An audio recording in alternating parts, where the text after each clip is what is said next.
Bonjour, dites-moi, avez-vous déjà cherché sur Google, en plein milieu de la nuit, ce qu'était le mystère du triangle des Bermudes ? Ce type n'a pas perdu de temps et est allé voir de ses propres yeux ce mystérieux endroit. Et il n'était certainement pas préparé à ce qu'il allait voir. Le Muel Gulliver est un chic type qui aime le basket, Star Wars et le rock. Sa chambre ressemble à celle d'un adolescent typique et même au travail, il lui arrive de jouer à son jeu préféré, Guitar Hero. En parlant de boulot, Gulliver travaille à la rédaction d'un journal new-yorkais en vogue, pas en tant que journaliste, mais en tant qu'employé de service postal. Un jour, un nouvel employé, Dan, arrive au bureau. Il n'a manifestement pas l'intention de rester longtemps à ce poste de débutant. Gulliver, de son côté, ne se sent pas à sa place dans son travail. Il se considère comme une petite main et a peur de s'adresser aux journalistes, notamment à la belle Darcy, dont il est amoureux depuis le début. Dan, le nouvel employé, le taquine sur le fait qu'il n'est pas capable de faire le premier pas et d'aller parler à la fille qui lui plaît. À la fin de la journée, Dan annonce à Gulliver une nouvelle qui choque ce dernier. Le nouvel arrivant a été promu dès son premier jour et sera désormais responsable du service courrier. Suffisant, il rappelle à Gulliver que ce dernier occupe le même poste depuis 10 ans et qu'il n'est pas destiné à gravir les échelons. Les mots de Dan bouleversent Gulliver et il quitte le bureau tard dans la nuit, d'une humeur exécrable. En se dirigeant vers l'ascenseur, il remarque que Darcy est toujours assise devant son ordinateur. La jeune fille remarque son collègue et ils entament une conversation. Gulliver se décide presque à l'inviter à sortir, mais il commence à paniquer et prétend que ce n'est pas pour cela qu'il est venu. I got so much going on. I wanted to pick this up, and then I was on my way. You want to apply for a travel writing assignment? Passant d'un mensonge à un autre, Gulliver essaie tant bien que mal de se dépatouiller de cette situation et raconte qu'il écrit tout le temps des articles de journalisme sans les montrer à personne. Il ajoute qu'il voyage beaucoup, au Mexique et en Nouvelle-Zélande par exemple. Darcy est agréablement surpris. Elle lui demande de lui apporter quelques-uns de ses écrits le lendemain matin. Toute la soirée, Gulliver essaie d'inventer une grande histoire sur des voyages dans différents pays, mais il n'arrive pas à aller plus loin que le titre. Finalement, il a une idée de génie, rassembler des fragments de différents guides de voyage et sites web. Wow. I am so impressed, Gulliver. I had no idea you were such a good writer. Sauf qu'au lieu de demander immédiatement à Gulliver de sortir avec lui, Darcy lui fait une proposition inattendue. Il s'avère qu'elle a, depuis longtemps, une importante mission journalistique à accomplir, pour laquelle elle ne trouve toujours pas de volontaire. Elle doit enquêter sur le mystère du triangle des Bermudes. Encore une fois, Gulliver n'a même pas le temps de s'y opposer, il lui raconte un paquet de mensonges, expliquant qu'il est un marin expérimenté et que la perspective de passer 3 semaines entières en mer ne l'effraie pas du tout. Gulliver arrive aux Bermudes, où on lui donne un bateau et une carte avec des coordonnées. Pendant les premières heures de l'aventure, il lit des magazines sur les robots et profite de la vie. Mais bientôt, après une courte sieste, il se réveille et réalise qu'il est pris dans une terrible tempête. Son bateau se retrouve près d'une tornade d'eau géante. Avant que Gulliver n'ait le temps de s'en rendre compte, son bateau est aspiré par le terrible vortex. Il perd conscience, et quand il se réveille, il réalise qu'il ne peut pas bouger. De plus, quelque chose rampe sur lui, et ce ne sont pas des insectes, mais d'étranges petits hommes en uniforme militaire. Gulliver apprend d'eux qu'il s'est retrouvé dans un endroit appelé Lilliput, et qu'il est maintenant accusé d'avoir aidé et encouragé certains ennemis. Il réalise alors qu'il doit courir avant qu'il ne soit trop tard. Il arrache facilement toutes les cordes qu'il attache au sol et tente de s'enfuir. Mais il n'a aucune chance. Les habitants de Lilliput sont peut-être petits, mais ils ont l'esprit vif. Ils mettent à nouveau le géant à terre et lui font traverser la ville pour l'emmener directement au palais du roi Théodore.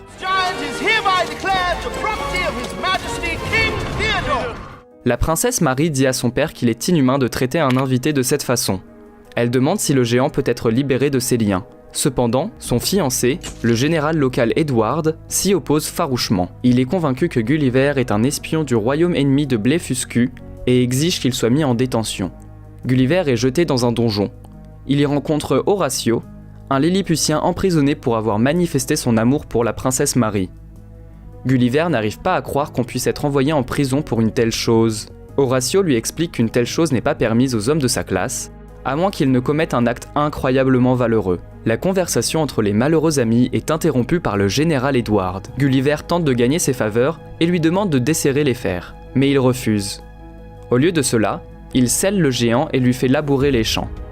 Pendant ce temps, l'armée de Blefuscu est aux portes et profite de l'absence temporaire du général pour s'infiltrer dans le royaume. Le plan des envahisseurs est simple, mettre le feu au château de la famille royale et enlever Marie. Le général Edward court immédiatement au secours de sa bien-aimée, mais il est rapidement capturé par les soldats ennemis. Pour Gulliver, il est facile de sauver la princesse. Il lui suffit de tendre la main vers son balcon. Mais sauver la princesse ne suffit pas. Le roi est toujours dans le palais, désormais en feu. Gulliver parvient à briser une fenêtre, mais il n'y a aucun moyen de faire sortir les petites personnes à la main. Il n'y a tout simplement pas assez d'eau pour éteindre un feu de cette ampleur. Gulliver cherche désespérément une solution, et puis il a une idée brillante. Il enlève son pantalon et... La foule rend hommage au héros et le monarque Théodore l'invite à un banquet. Gulliver accepte, mais à une condition. Libérer Horatio de sa détention et l'inviter également à la fête. Toute la soirée, les amis se détendent dans les chambres royales. Horatio se rapproche de la princesse Marie et Gulliver devient le centre de l'attention de l'assemblée. Il raconte à ses invités d'où il vient. Mais la conversation, comme souvent avec Gulliver, dérape en mensonge. Et les personnes présentes en viennent rapidement à croire que Manhattan est une sorte de méga monarchie dont Gulliver est le seigneur. Au cours des 7 jours suivants, les habitants de Lilliput parviennent à construire une maison à taille humaine pour Gulliver. Ils ont même installé un théâtre où ils jouent des pièces inspirées de Star Wars, de Titanic et d'Avatar. Gulliver ment au roi et aux autres spectateurs en leur disant que ce sont des histoires de sa propre vie. Tout le monde admire la nouvelle idole, et seul Edward reste extrêmement sceptique. You mean to say that you actually died? Horatio, lui, se porte à merveille.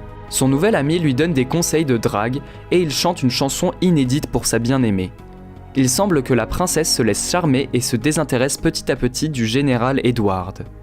Bientôt, le bateau de Gulliver est retrouvé, il est cassé, mais les sujets du roi Théodore promettent de le réparer rapidement. Le géant est fou de joie, d'autant plus qu'ils ont retrouvé un téléphone sur le bateau avec une pile de messages vocaux de sa chère Darcy.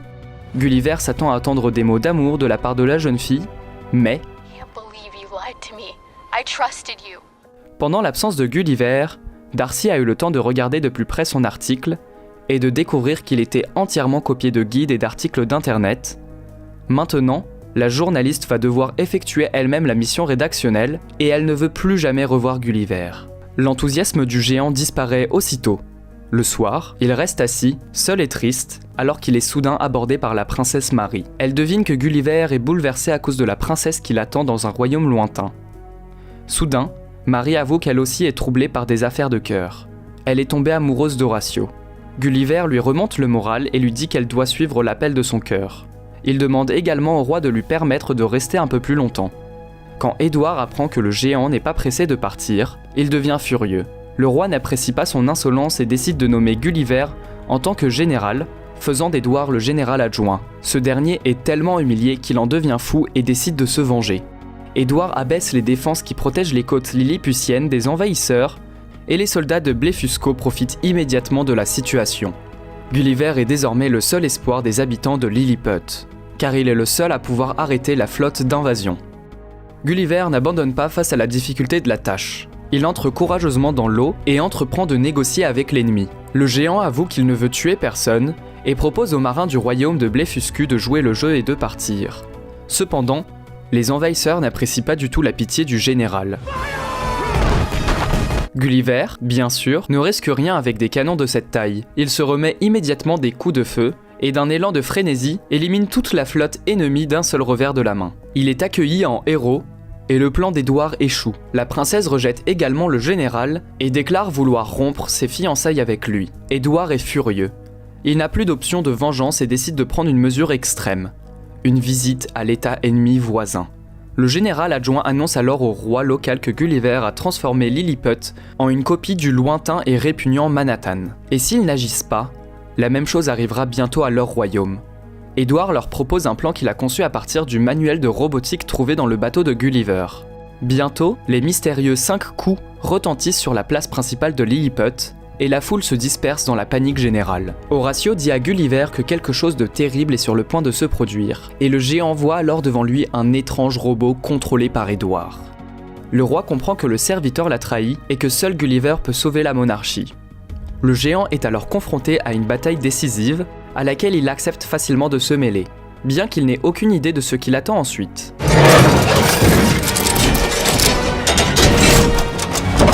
Gulliver tente de déplacer son adversaire, mais il échoue. Édouard en revanche soulève facilement le géant du sol et exige qu'il se rende. Gulliver implore immédiatement sa pitié, les habitants n'en croient pas leurs oreilles. Il est le président d'un autre pays et l'homme le plus courageux du monde. Mais cette fois, Gulliver ne plaisante pas et ne ment pas. Il avoue qu'il a toujours menti aux Lilliputiens.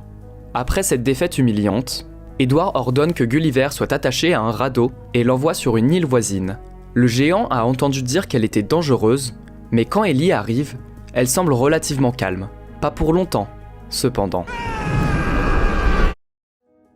Horatio, inquiet, suggère à la princesse de fuir le royaume avec lui avant qu'il ne soit trop tard. Marie, cependant, est déçue par lui. Dans un excès de colère, elle déclare que toutes les paroles d'Horatio, tout comme celles de Gulliver, sont des mensonges. Pendant ce temps, le reste des Lilliputiens doivent s'inquiéter d'un autre visiteur inattendu. Darcy, qui est parti aux Bermudes pour enquêter, débarque sur le rivage. Gulliver se réveille et se rend compte que cette fois, il est dans un pays de géants. Il est maintenant la marionnette d'une fille géante qui le tourmente toute la journée et ne lui laisse pas de répit. Il ne va cependant pas souffrir longtemps, car Horatio vient à son secours. Il demande au géant de revenir et de sauver Lilliput. Gulliver résiste, même s'il a entendu la nouvelle de l'arrivée de Darcy. Horatio lui rappelle alors tous ses exploits, et le géant finit par accepter. Une fois à Lilliput, la première chose que fait Gulliver est de se rendre dans le donjon, où Darcy est reçue aux côtés du roi et de la reine. La fille demande pourquoi tout le monde ici l'appelle princesse Gulliver, et Gulliver décide, pour la première fois de sa vie, de répondre de manière honnête à cette question toutefois gênante. I told everybody that you were my girlfriend. It's really embarrassing. I think it's kind of sweet. Darcy est touchée, mais il n'y a pas de temps pour les sentiments. Elle dit qu'il est temps de fuir. Gulliver l'arrête. Il a déjà laissé tomber tout le peuple de Lilliput une fois et n'a pas l'intention de le faire à nouveau. Le géant se rend sur la place principale pour un duel décisif avec Édouard. Au début, les choses ne se passent pas si mal, mais rapidement, le général rusé déploie son arme secrète, un pistolet paralysant. Avec cet atout dans sa manche, Gulliver n'a guère de chance. Mais Horatio lui vient en aide à temps, il s'introduit dans la combinaison du robot et coupe les fils. Il est maintenant facile de vaincre Édouard, et Gulliver ne perd pas de temps. Les habitants de Lilliput se réjouissent, le géant est à nouveau un héros, tout comme son ami Horatio, qui est non seulement pardonné par la princesse Marie, mais aussi béni par le roi lui-même pour épouser la princesse. Gulliver, lui aussi, se porte bien. Darcy l'embrasse et repart avec lui à Manhattan. Maintenant, ils travaillent ensemble et écrivent des articles de voyage, comme dans les rêves les plus fous de l'homme autrefois ordinaire. Que pensez-vous de cette interprétation moderne des vieux contes de fées ? Laissez-nous un commentaire sur les histoires que vous aimiez quand vous étiez enfant. N'oubliez pas d'aimer cette vidéo et de vous abonner à la chaîne si vous ne voulez pas manquer les meilleures histoires du monde du cinéma.